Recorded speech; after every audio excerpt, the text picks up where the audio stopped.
दोस्तों, जब भी हम हार्ट हेल्थ की बात करते हैं तो सबसे ज़्यादा ध्यान जो है वो कोलेस्ट्रॉल पर दिया जाता है। तो अक्सर लोग एलडीएल यानी कि लो डेंसिटी लिपोप्रोटीन और एचडीएल यानी कि हाई डेंसिटी लिपोप्रोटीन, इन दोनों कोलेस्ट्रॉल के बारे में सुनते हैं।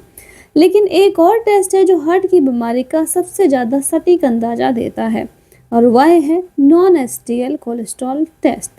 तो आज के इस वीडियो में हम जानेंगे कि ये टेस्ट क्या है, क्यों ज़रूरी है और कैसे किया जाता है, और इसके रिजल्ट से हमें क्या पता चलता है। तो चलिए वीडियो को करते हैं शुरू और जानते हैं नॉन एचडीएल कोलेस्ट्रॉल के बारे में पूरी डिटेल्स के साथ।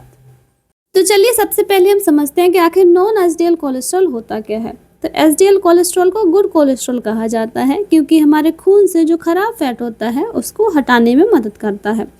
तो जब हम कुल कोलेस्ट्रॉल यानी कि टोटल कोलेस्ट्रॉल से एचडीएल घटा देते हैं यानी कि अच्छे कोलेस्ट्रॉल को माइनस कर देते हैं, तो जो बचता है उसे हम नॉन एचडीएल कोलेस्ट्रॉल कहते हैं।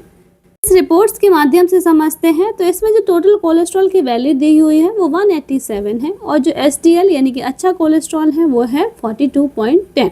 तो अगर हम टोटल कोलेस्ट्रॉल में से एचडीएल कोलेस्ट्रॉल को माइनस कर देते हैं तो जो रीडिंग्स आएगी 145 आएगी।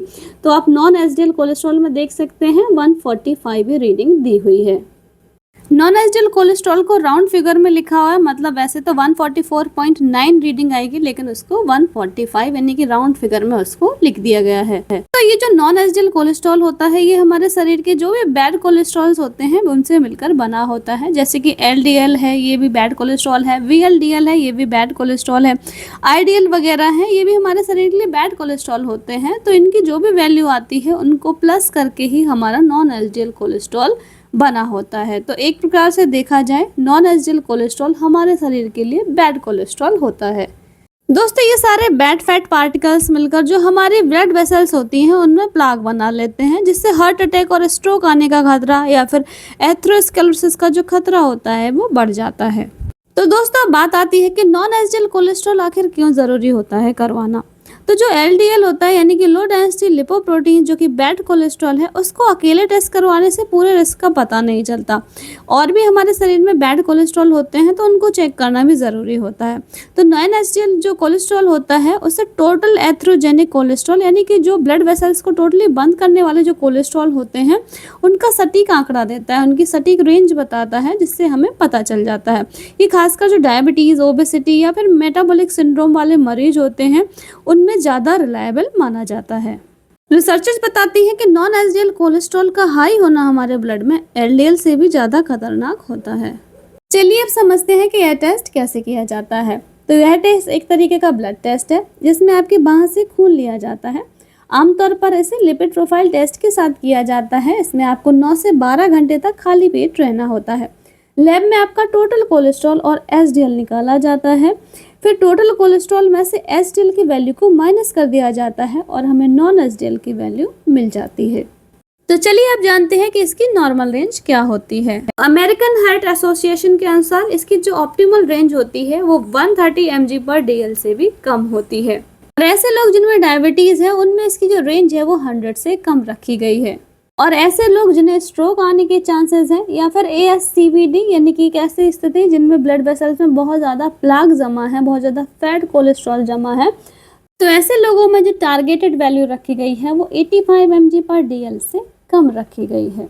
अगर हम कारण की बात करें कि क्यों बढ़ता है हमारा नॉन एचडीएल, तो ऐसे लोग जो खाने में बहुत ज़्यादा फैट या फिर जंक फूड्स लेते हो, स्मोकिंग करते हो या फिर अल्कोहल वगैरह लेते हो, एक्सरसाइज की कमी हो या फिर डायबिटीज़, ओबेसिटी या फिर थायराइड की समस्या हो, और कुछ जेनेटिक कारण भी हो सकते हैं। नॉन एचडीएल कोलेस्ट्रॉल को अपने शरीर में कम करने के लिए सबसे पहले हमें अपनी डाइट में बदलाव ज़रूरी है। तो उसके लिए आप सैचुरेटेड फैट या फिर ट्रांस फैट जैसे कि तली भुनी चीज़ें जो होती हैं, बेकरी प्रोडक्ट जो होते हैं, उसको कम करें। होल ग्रेन्स या फिर फ्रूट्स, वेजिटेबल्स हो गई, नट्स वगैरह हो गई या फिर फिश डाइट, इसको ज़रूर शामिल करें। इसके अलावा आप ओमेगा 3 फैटी एसिड्स को भी ज़रूर लें। इसकी कमी को पूरा करने के लिए या तो आप फ्लैक्स सीड्स ले सकते हैं, फिश ऑयल ले सकते हैं, या फिर इनसे बने हुए सप्लीमेंट्स को भी ले सकते हैं। दोस्तों, नॉन एचडीएल कोलेस्ट्रॉल टेस्ट आपके दिल की सेहत को चेक करने का एक मजबूत पैरामीटर होता है। अगर रिपोर्ट में यह ज़्यादा आता है तो इसका मतलब है कि आपको तुरंत डाइट, लाइफस्टाइल और कभी कभी मेडिसिन से भी इसको कंट्रोल करने की ज़रूरत है। दिल की जो बीमारियां होती हैं वो चुपचाप बढ़ती हैं, लेकिन समय पर और सही टेस्ट और सही रोकथाम से ये आपके बड़े खतरे को भी टाल सकती हैं। इसी के साथ तो दोस्तों, आपको यह जानकारी अगर उपयोगी लगी हो तो वीडियो को लाइक और चैनल को सब्सक्राइब ज़रूर करें और जुड़े रहें आपके अपने channel health and pharma knowledge के साथ। धन्यवाद।